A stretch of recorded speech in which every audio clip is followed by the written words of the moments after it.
Wesh ma bibiche, aujourd'hui on se retrouve pour un nouveau petit concept, comme t'as pu le voir dans le titre, un thread d'horreur. Je pense que je ferai ça environ une fois par mois, tu vois, une vidéo thread d'horreur une fois par mois, donc si tu kiffes, abonne-toi, y a pas de souci, moi je kifferai. Aujourd'hui, comme c'est le premier épisode, j'ai juste choisi une seule histoire pour voir comment ça se passe, comment je me débrouille et comment c'est et tout. Vu que c'est la première fois, je sais pas les mecs, hein. En tout cas, mon poteau, mets-toi dans ton lit, mets-toi où tu veux, tant que c'est noir, tant qu'on voit presque rien. Mets-toi dans l'ambiance, un petit casque, des petites popcorn avec des jambons, du caramel, tout ce que tu veux, Nutella, je m'en bats les couilles. Et on y va. C'est l'histoire d'un ancien sergent de police. Mais comme il ne donne pas son nom, on va l'appeler Brandon, tu vois. Et donc Brandon, il nous explique que dans sa carrière, il a vu énormément de choses qui l'ont perturbé. Mais jamais rien de tel que cette histoire qu'il va nous raconter. Et c'est ça qu'on veut, c'est ça qu'on aime les mecs. L'histoire commence donc avec une famille de 5 personnes qui a été vue pour la dernière fois alors qu'elle assistait au match de foot d'un de leurs enfants. Brandon nous explique que les personnes de cette famille étaient des personnes de très bonne humeur, des personnes qui riaient beaucoup, qui parlaient beaucoup avec les autres, faisaient des plans pour sortir avec leurs amis. C'était une famille idéale, quoi. Rien d'anormal. Ensuite, une fois leur match terminé, ils sont montés dans leur voiture et sont rentrés directement chez eux. Tout ça, Brandon, il nous dit que ce sont des faits connus de tous, que tous ceux qui étaient au match ont pu assister et ont vu. Mais ce qui est arrivé après est très difficile pour lui d'expliquer encore aujourd'hui. Parce que pour être plus précis, en fait, même lui, il sait pas exactement ce qui s'est passé, quoi. Ouais, ça nous met directement dans l'ambiance, les mecs. Le lendemain, les enfants, ils se sont pas présentés à l'école. La journée entière s'est écoulée sans que l'école reçoive un seul appel téléphonique des parents. Une absence inexpliquée. Et là tu vas me dire, oui mais Bluey, c'est normal, de temps en temps tu te fous la tête contre le chauffage et tu dis à ta maman, oh maman, j'ai trop chaud, regarde, je suis tout rouge, je peux pas aller à l'école. Oui, c'est vrai. Le truc c'est que Brandon il nous précise exactement que dans la famille, c'est pas normal ça. Ils sont tout le temps à l'école, ils sont tout le temps au travail, ils vont partout. Et en plus, les parents, eux non plus, ils sont pas présentés au travail. Aucun appel téléphonique pour expliquer une maladie ou une urgence familiale n'a été donné. Et le truc, c'est que plus personne après ce match de foot n'a entendu parler d'eux, ni les a revus. Mystère et boule de gomme, tout ça. Le soir suivant, toujours sans aucune nouvelle, un voisin qui est en plus un ami proche de la famille décide d'aller voir comment ils allaient et donc d'aller toquer à la porte. En s'approchant, le voisin il a remarqué que leur voiture elle était garée dans l'allée. Le linge il n'avait pas été étendu et la plupart sinon tous les rideaux étaient tirés. Et il précise que c'était aussi très silencieux. Ah ouais. Ce voisin a raconté a posteriori à Brandon, qui, je le rappelle, est policier, qu'il avait l'impression à ce moment-là d'être observé, d'avoir des yeux sur sa nuque. Ah, c'est un truc que je déteste, les mecs. Mais il prit son courage à deux mains et après avoir essayé la porte d'entrée et l'avoir trouvée fermée à clé, il récupéra la clé de la maison sous un rocher à proximité et réussit à rentrer dans la maison. Bon, les mecs, je vous le dis tout de suite, faites attention où vous mettez vos clés parce que un rocher et tout, c'est un peu obvious, tu vois, s'il y a un petit mec qui se ramène et qui cherche un petit peu. Ouais, ok, je m'arrête, on continue. Il dit qu'en entrant dans la résidence, il a immédiatement commencé à soupçonner que quelque chose n'allait vraiment pas. L'endroit, il était froid. La maison, elle était comme étrangement sombre en plus. Il était sur le point de céder et de partir lorsqu'il a vu quelque chose de noir éclabousser le sol au bout du couloir. Du caca! Non, j'avoue, je rigole. Quand j'ai lu la phrase, c'est la première chose qui m'est venue à la tête et j'étais obligé de la faire. Non, j'étais pas obligé, mais bon.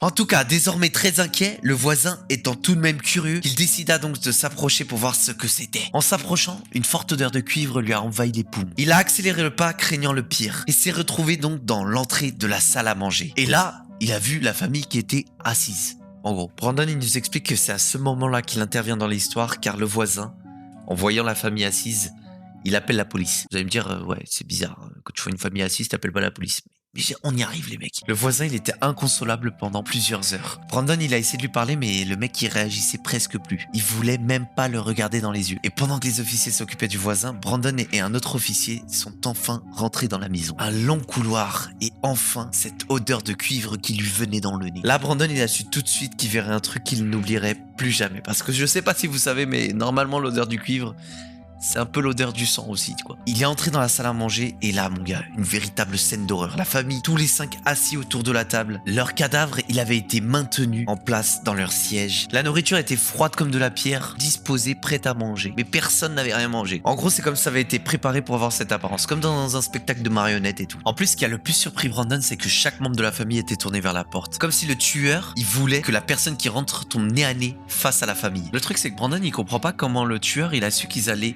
obligatoirement passer par cette porte. Car en gros, il y avait plusieurs endroits par lesquels les policiers auraient pu passer, tu vois. Bon les mecs, à partir de maintenant, je vous préviens quand même, absent cible. Ok, il n'y a pas d'image et tout, mais là, ça va devenir un peu piquant, on va dire, si on peut dire ça comme ça. En gros, Brandon il nous explique que la famille était pas juste là, posée, normal, en regardant la porte, en train de manger. Non, non, non, non. Il y avait un petit souci avec leur tête, parce qu'en fait, il y avait plus de tête. En tout cas, plus que la moitié. En gros, il explique qu'ils pouvaient voir leur langue et la rangée des dents du bas. Mais le reste de la tête vers le haut, elle avait tout simplement été arrachée, quoi. Sexy, ouais, on peut dire ça. Non, on peut pas. Il y avait du sang partout. Leurs cadavres en étaient recouverts, le sol en était recouvert, la table en était recouverte. Pratiquement toutes les surfaces de la pièce, elles étaient recouvertes d'un rouge écarlate. Mais ce qui frappa tout de même Brandon, c'est qu'il n'y avait aucun signe de lutte, aucun signe de combat. Rien n'était cassé ou déplacé. Il n'y avait pas d'échymose sur la famille, pas de signe physique de lutte contre leur agresseur. La police n'a trouvé aucune preuve en soi, à part le meurtre que quelqu'un d'autre s'était trouvé là. Mais bien sûr, Brandon, il savait que quelqu'un avait dû être là pour pratiquer le meurtre et pour placer les corps et toute la mise en scène. L'enquête sur la scène du crime, elle a donc été très délicate. Il y avait tellement de sang qu'il devait faire très attention à où il mettait les pieds. Plusieurs officiers ne pouvaient tout simplement pas rester dans la pièce avec le corps. C'était trop horrible pour eux. Beaucoup étaient à l'extérieur bâillonnant et vomissant. Et en vrai, je pense que je les comprends en gros. Ça doit pas être facile de voir des mecs avec la tête à moitié coupée, mais et plein de sang partout. Brandon lui-même, il nous explique qu'il sait même pas comment lui, il a réussi à digérer tout ça. Il nous explique que peut-être il était trop choqué pour sentir d'autres émotions. Le photographe, il était tellement choqué qu'il n'arrivait pas à s'arrêter de trembler pour prendre des photos des cadavres. Et c'est pour ça que cette enquête, elle est jamais sortie de la tête de Brandon, parce qu'il y avait quelque chose de bizarre. Il y avait un truc qui collait pas. L'absence de signes de lutte, les quantités monumentales de sang versé, la famille tournée vers la porte, et toutes les 10 à 15 minutes, cette sensation horrible sur sa nuque que quelqu'un l'observait. Mais quand il se retournait, il y avait personne. Mais étrangement, il nous précise que à chaque fois qu'il se retournait, il se retrouvait en face d'une fenêtre. Une fenêtre vide, certes, mais c'est toujours une fenêtre. Plusieurs temps plus tard, Brandon continue à ne trouver aucune raison pour un tel massacre. La famille ne semblait pas avoir beaucoup d'ennemis. Quelques difficultés auxquelles il faisait face, mais à peu près comme toutes les familles, quoi. Les enfants, ils allaient bien à l'école. Les parents, ils étaient heureux et en bonne santé financière. Le mieux que la police ait pu trouver, c'était des commentaires étranges qui avaient été faits dans les derniers jours de vie de la famille. Plus d'une fois, quelques jours avant le massacre, le père, il s'est plaint ouvertement que l'électronique ne fonctionnait plus dans la propriété. Sa lampe de chevet ne cessait de s'allumer et de s'éteindre, presque à un rythme régulier. Une fois alors qu'il venait d'entrer dans la propriété en revenant du travail, sa radio elle s'est mise à dérailler complètement. Et même lorsqu'il l'éteignait, il jurait qu'il entendait vaguement des voix dans les haut-parleurs. Des voix étranges, déformées, qui disaient des trucs complètement absurdes. Les enfants, pareil, quelques jours avant, ils ont commencé à se plaindre qu'ils commençaient à se sentir constamment surveillés. Ils disaient que c'était comme une sensation de piqûre, une sensation électrique qui remontait en quelque sorte au long de leur nuque. Ça commence à parler quand même pas mal de nuque, tout ça. Ensuite, la mère, à elle aussi, ça lui était arrivé 1 à 2 fois cette sensation dans la nuque. Et Brandon, il nous précise qu'elle avait une coupe des années 90. Me demande pas pourquoi Brandon, il nous précise qu'elle a une coupe des années 90. Je sais pas, c'est peut-être un fétiche, ça va peut-être nous dire quelque chose plus tard dans l'histoire, je sais pas. Mais bon, on garde l'information.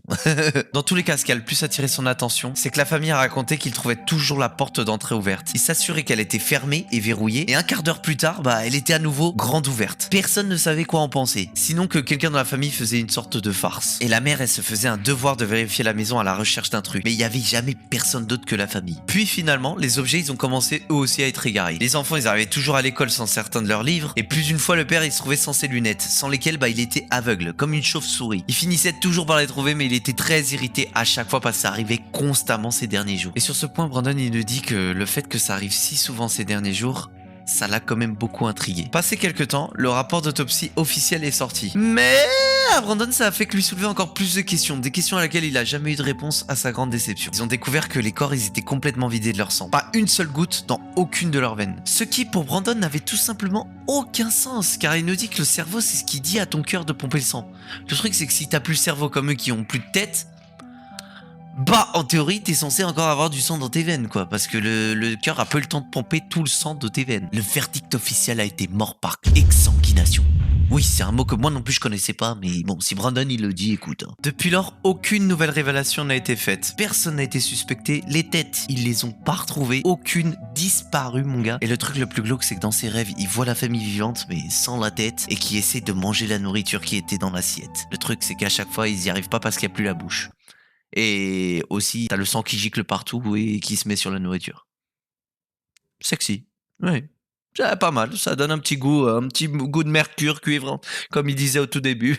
Puis finalement, on en arrive à aujourd'hui dans notre histoire. Brandon, il nous explique qu'il nous raconte tout ça depuis tout à l'heure, car tout a recommencé. Il a remarqué que dans l'une des pièces de sa maison, la lumière, elle arrêtait pas de s'éteindre, de s'allumer. S'éteindre, s'allumer. À chaque fois qu'il y allait, ça s'arrêtait instantanément. Au début, il a pensé que c'était des rats ou autre chose, et donc il a même acheté des pièges. Bon, mon gars, si des rats, ils arrivent à grimper les murs pour aller t'allumer et éteindre la lumière, c'est un petit peu chelou, mon gars. Moi, ça me fait encore plus peur que le meurtrier, hein, je vais pas te mentir. Et c'est ensuite qu'il a commencé à avoir ce sentiment d'être observé. Ça a commencé lentement, de temps en temps. Il faisait sa journée normalement, et soudainement, chair de poule, mon gars. Cette sensation que quelqu'un t'observe, que quelqu'un te regarde fixement, tu vois. Peu importe où il se trouvait, dans un magasin, dans la rue, en train de boire un café, il avait cette sensation qu'il était observé. Quand il se retournait, il y avait rien. Mais ensuite, et c'est là qu'il a commencé à soupçonner qu'il y avait peut-être un tout petit souci, c'est qu'il a commencé à trouver la porte de son entrée grande ouverte. De temps en temps, il passait devant l'entrée et là, elle était là, ouverte, laissant la brise froide entrer dans la maison. Il a refermé, mais genre 10 minutes après, sa femme est passée devant et elle disait: t'as encore laissé la putain de porte ouverte!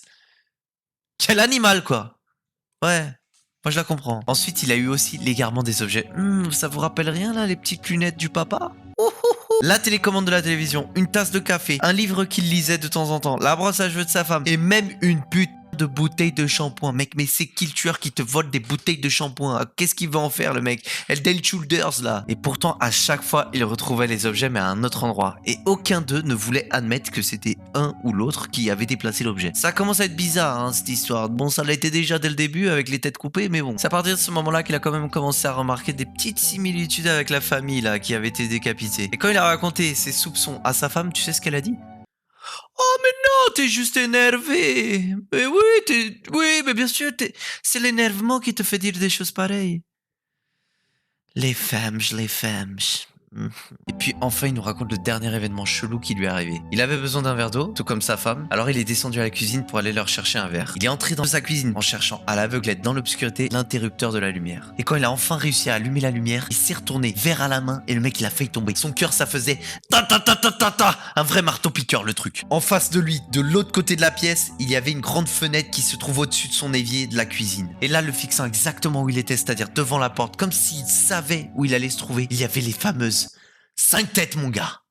My God, les fameuses 5 têtes qu'on cherche depuis le début de l'histoire, elles étaient là, mon gars. Il a vu le père avec les lunettes, il a vu la mère avec la fameuse coupe des années 90, les enfants qu'il connaissait très bien, les 5 alignés en rang au rebord de sa fenêtre de la partie extérieure de la maison, mon gars. Les têtes, elles étaient pourries, décomposées, elles sentaient la merde, mon gars. Il raconte qu'il avait envie de vomir, le mec. Tu m'étonnes. Tu m'étonnes avec des verres de tout qui sortent. Après ça, il s'est alors dirigé vers la porte de derrière sans même réfléchir. Il est parti en titubant, contournant les coins de sa maison, s'attendant à voir les têtes alignées. Mais dans le très court laps de temps qu'il lui a fallu pour sortir de sa cuisine, passer la buanderie, sortir par la porte arrière et contourner le côté de la maison, les têtes, elles avaient disparu. C'était ciao. Ouais. Il a alors regardé autour de lui pour voir si quelqu'un l'observait depuis les arbres, mais non. Il était seul, tout seul, horrifié dans le noir. Et tu m'étonnes, moi aussi je serais horrifié. Qu'est-ce que ça signifiait? Qu'est-ce qu'il allait lui arriver à lui et à sa femme? Juste après ça, il est directement rentré chez lui et il est allé fouiller dans certains dossiers. Et il a finalement trouvé ce qu'il cherchait. Et vous savez quoi? C'était il y a 5 ans. C'était il y a 5 ans leur mort, à la famille. Et aujourd'hui, c'est peut-être le jour de la sienne. Bon les mecs, j'espère que ça vous aura plu. Les mecs, c'est le premier épisode, c'est la première fois, donc j'ai peut-être fait des erreurs, j'ai peut-être pas bien raconté, je ne sais pas, on verra au montage comment ça rend. Il fallait que j'essaye, je kiffe faire des nouvelles choses, essayer des choses, surpasser ses limites, c'est ça le but, mon gars. En tout cas, si ça t'a plu ou si tu veux me donner de la force, on fera ça une fois par mois, ne t'inquiète pas. Donc n'hésite pas à lâcher un petit commentaire, un petit pouce bleu, tu peux partager, ça ferait énormément plaisir. Et les mecs, je vous kiffe. Comme d'habitude, la bise.